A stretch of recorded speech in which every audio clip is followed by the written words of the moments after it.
enviado de Dios, un héroe para salvar la democracia? Muy buenas noches, Omar, y un abrazo para Pepe Lucho, gran amigo. A ver, nosotros ejercemos defensa, Omar. Yo no puedo controlar al 100% lo que finalmente mi cliente acaba diciendo en una entrevista.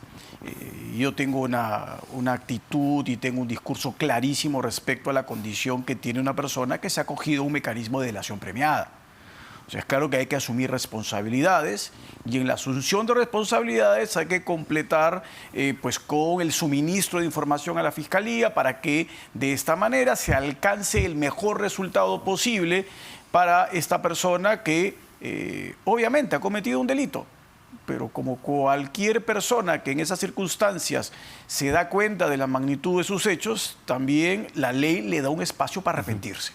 Y en ese punto, doctor, porque, a ver, nuevamente el presidente del Consejo de Ministros, Aníbal Torres, usa la conferencia del Consejo de Ministros para emplazar a Samir Villaverde a que presente las pruebas, dice, que presente las famosas pruebas que afectan o que involucran al presidente Pedro Castillo. Bueno, lamentablemente creo yo que en el umbral de sus días el ministro Torres ha perdido todo conocimiento del derecho, porque no se tiene que presentar ninguna prueba a la opinión pública, no se tiene que presentar ninguna prueba a ningún político. Todas estas pruebas las venimos suministrando nosotros a la Fiscalía. Venimos estando en diligencias en la Fiscalía de manera continua. Yo he llegado acá hace algunos minutos porque hemos estado en la Fiscalía aproximadamente hasta las 8 de la noche. Entonces nosotros estamos cumpliendo lo que nos corresponde dentro del acuerdo. El acuerdo celebrado con el Ministerio Público nos genera una responsabilidad de acudir cada vez que se nos llame y de presentar los elementos que acrediten la versión del señor Villaverde. ¿Y las diligencias de hoy del señor Villaverde en torno a qué caso fueron o en específico, si nos puede dar algún comentario? No podría darle detalle, Omar, pero lo que sí le puedo decir es que están vinculadas a todo el procedimiento de acogimiento que tiene el señor Villaverde en la Fiscalía Especial. ¿Tiene que ver con la presentación de más audios? Sí, está directamente vinculado a todo el suministro de información que el Ministerio Público nos va requiriendo y al compromiso del señor Villaverde de ir presentando todo aquello que vaya obteniendo. De esta manera pueda consolidar desde nuestra perspectiva todo lo que la Fiscalía va a necesitar para evaluar su situación procesal al final del procedimiento. Porque, a ver, quizás no muchos que no hemos llevado un proceso penal estamos familiarizados con el procedimiento en sí.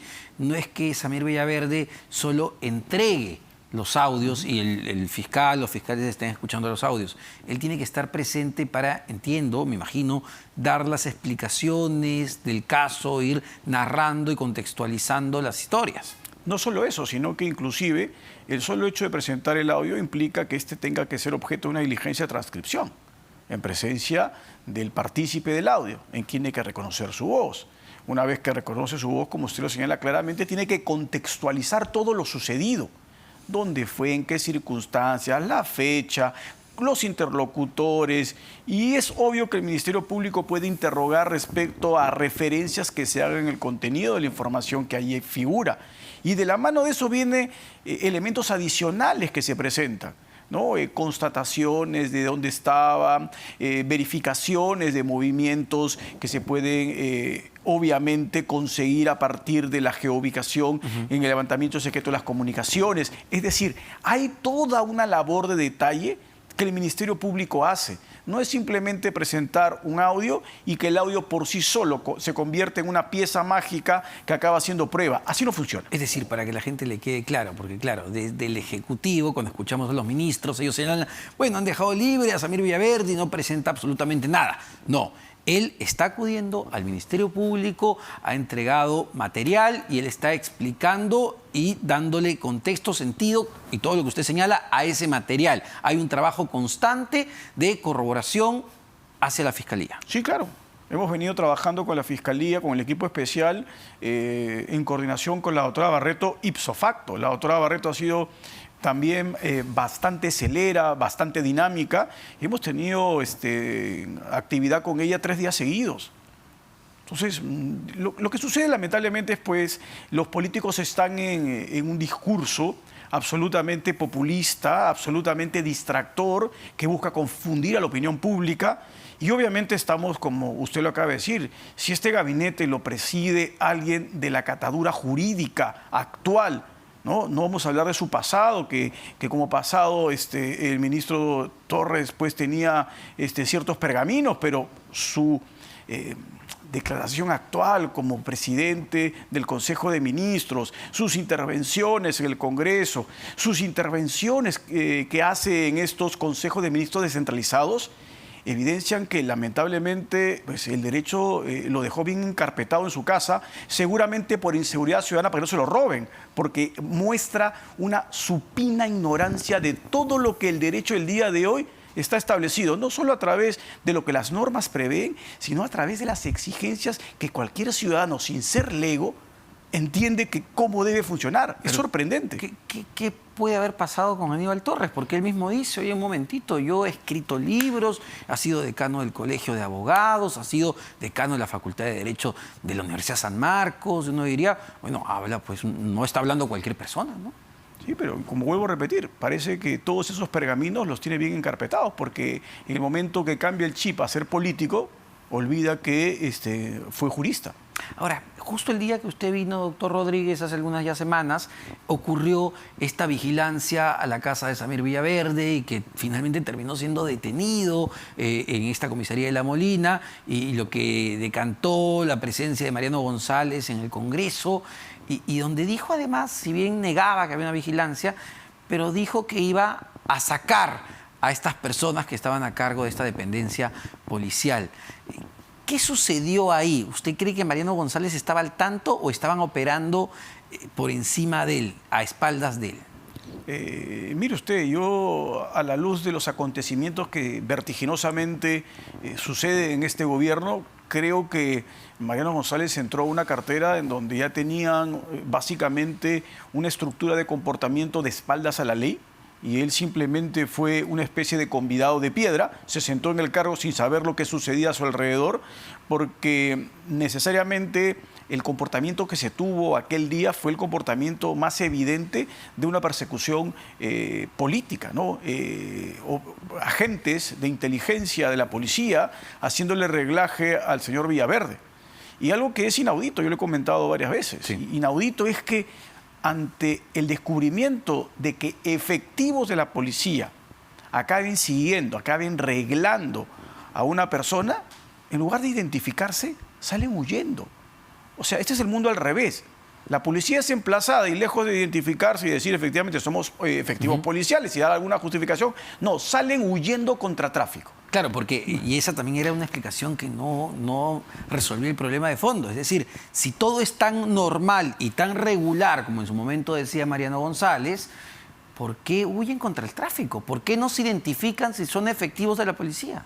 No, además, cuando se les hace la pregunta, no son policías supuestamente, y no solo son policías, el vehículo no es del Ministerio del Interior y ellos no están arreglando a nadie. O sea, todo lo que negaron era falso. Claro, no es sorprendente, tristemente, en este gobierno, porque todo lo que niegan acaba siendo después realidad. Sus negaciones son falsas, ¿no? Dése cuenta usted cómo fue negado tantas veces Samir Villaverde por Silva, y es obvio que las circunstancias al día de hoy evidencian que Silva mentía. ¿Cuánto se dijo claramente que se iba a identificar el lugar donde se encontrarían estos prófugos? Mire usted, ya cuánto tiempo ha pasado y siguen estando prófugos. Acá lo que sucede es que se trata de encubrir todos los actos flagrantes de corrupción. Y es triste, como lo dice Pepe Lucho, pues que el ministro del Interior, renunciado por Twitter, otra vez inaudito, recién se dé cuenta que ha estado inmerso en una estructura en donde pues todos colaboran para tratar de cometer actos delincuenciales. Si lo que el ministro ha señalado, el exministro ha señalado, y tiene algún elemento de acreditarlo, estamos hablando de comportamientos de obstrucción a la justicia, que nuevamente son más delitos atribuibles al presidente de la República y a su cúpula. Este sería un nuevo caso, porque él, entiendo, ya iba a declarar ante la Fiscalía, ante el Ministerio Público.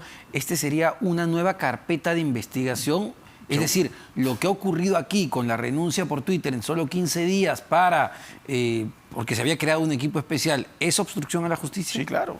Está buscando evitar que los prófugos sean capturados. Por eso, no sé si lo dije con usted en algún momento, pero estamos ante un presidente que literalmente se debe levantar en la mañana, debe agarrar el Código Penal, abrirlo en una página y decir, hoy día me toca cometer este delito. Porque todos los delitos que usted ve, los comete. No nos falta casi ninguno. ¿Es por ignorancia? ¿Es por que cada vez se ve más desesperado? Es decir, lo que vimos ayer, esta renuncia express, rápida, parecía un acto desesperado. Obviamente yo creo que es un acto desesperado. Las informaciones a las que puede haber llegado a obtener el exministro Mariano González lo deben haber atemorizado.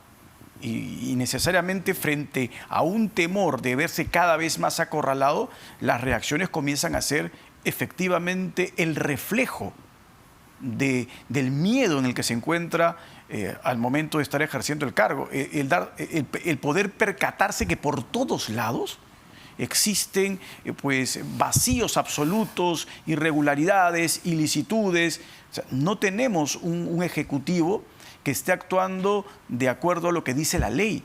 Mire lo que la doctora Cesenarro construyó como su teoría primigeniamente. Lamentablemente con lo vertiginoso que vimos en este gobierno, parece ya remoto en el tiempo, pero estamos hablando de este mes, de este año, en marzo. Ella estructura una tesis incriminatoria que comienza a acreditarse de manera abiertamente obvia para toda la ciudadanía. O sea, ella dijo, la fiscal dijo, estamos ante una estructura criminal, una organización encabezada por el presidente de la República. Una fiscal provincial que se atrevió a emplazar directamente al presidente de la República como jefe de una banda criminal. Y ahora, interesante además sobre eso, que efectivamente pareciera hace mucho tiempo, pero que ocurrió ahora en marzo, interesante sobre eso es que en esa estructura criminal, los operadores directos del presidente de la República, Juan Silva, Bruno Pacheco, Fray Vázquez Castillo, quienes podrían traerse abajo efectivamente al presidente, los tres están prófugos de la justicia y hasta el día de hoy, más de 120 días, no se da con ellos. ¿Qué coincidencia? No, es que yo no creo que es una coincidencia. Estamos hablando de una intención no solo de no buscarlos, sino de encubrirlos. A ver, Omar, vayamos a hacer la reflexión más elemental. ¿Qué condiciones físicas, económicas, de inteligencia y estrategia usted puede encontrar en Pacheco, Silva y el sobrino Fray? ¿Alguna? Como para que puedan ellos poner en jaque a nuestra policía y no ser encontrados. O sea, habría que ser demasiado naif para pensar que eso puede ser posible. Entonces, no tiene otra explicación que un gobierno que tiene un discurso hacia afuera diciendo que no hay corrupción, que los estamos buscando y en la práctica deben estar encubriéndolos de manera absoluta. Porque no resulta razonable que eso suceda. Ahora, si el presidente, claro, deja, digamos, en un mes el cargo de presidente por X motivos, dado estos hechos, la fiscal inmediatamente podría solicitar una prisión preventiva, es decir, claro, ve todo lo que hizo antes, podría solicitar, ¿esta persona va a obstruir la justicia? Sí, claro. Tendría todos los argumentos la fiscal de la Nación para inmediatamente esta persona salga del cargo, pedir todas las medidas de aseguramiento para que no huya del país. Pero en términos legales, doctor Rodríguez, ¿hasta dónde va a llegar esta investigación? Porque claro, vamos viendo más cosas, nos escandalizamos, cada día parece que ya esto no da para más, pero en términos legales, entiendo que el Ministerio Público tiene un límite. Sí, claro, tiene un límite, es obvio. Pero ahí viene lo que acaba de decir el congresista Ventura, ¿no? O sea, estamos ante unas circunstancias en donde el Ministerio Público va a ir llenando el vaso gota a gota. Y en el momento menos esperado ese vaso se va a rebalsar, porque la Fiscalía va a tener caso tras caso en donde el responsable penalmente, no políticamente, penalmente va a ser Pedro Castillo, de acuerdo a lo que ya vislumbró en su momento la fiscal Cesenarro. Entonces, lo que va a tener que hacer la fiscal de la Nación es seguir remitiendo la información al Congreso de cuáles son las investigaciones que le va a abrir el presidente de la República. Y en algún momento, pues creo yo, tendrá que haber un estándar de mínima sensatez en los congresistas para comprender que no se puede tener al mando de un país una persona que actúa permanentemente de espaldas a la ley, que es irreverente frente a la Constitución. ¿Podría haber, se lo pregunto porque además usted fue, entiendo, si mal no recuerdo, abogado del ex fiscal de la Nación, Pedro Chávarri? Correcto. El doctor César Azabache postula hace ya algunas semanas esta idea de que el Poder Judicial podría suspender judicialmente al presidente de la República, citando el caso de Pedro Chávarri. ¿Cuál es su análisis legal sobre esto? Bueno, es que el caso de doctor Pedro Chávarri no fue un caso en donde se suspende a un fiscal sin pasar por un procedimiento legal establecido en la norma, ¿no? Yo creo que César está tratando de dar una salida puramente política que no tiene un reflejo en la norma. Claro, lo que sucede es que ante circunstancias tan apremiantes y ante actitudes tan obviamente pues contrarias a los mandatos de la ley, respuestas como las de César buscan ser algo creativas para tratar de buscar un camino distinto que pueda solucionar la crisis en la que nos encontramos. Pero creo yo que la llave la tiene el Congreso. Pero como es obvio en esta coyuntura, y Omar, usted le hizo la pregunta al congresista Ventura, ¿no? ¿Por qué no hay un ensalzamiento en la opinión pública y en los ciudadanos de a pie? Yo creo que sí lo hay. Yo creo que sí lo hay y va a suceder lo que yo le acabo de mencionar.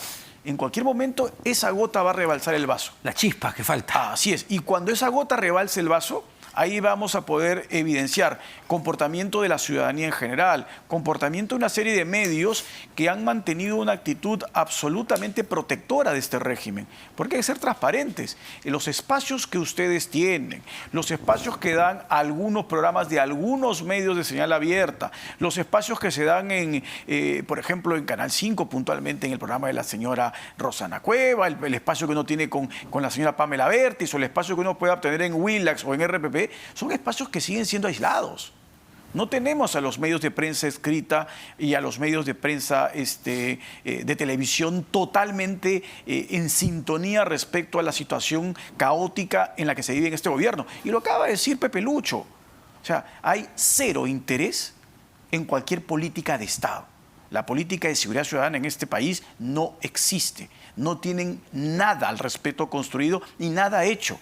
Entonces, la excusa de sacar a un ministro que tenía, ¿cuántos días? ¿5 o 6? 15 días. O 15 días, ya. 15 días por no ejecutar una política que no existe, es básicamente tratar de pues justificar frente a la opinión pública por qué a un ministro se le hace renunciar por Twitter, y lo que es triste y lamentable. Muchísimas gracias, doctor Julio A usted, Omar. Rodríguez, abogado de Samir.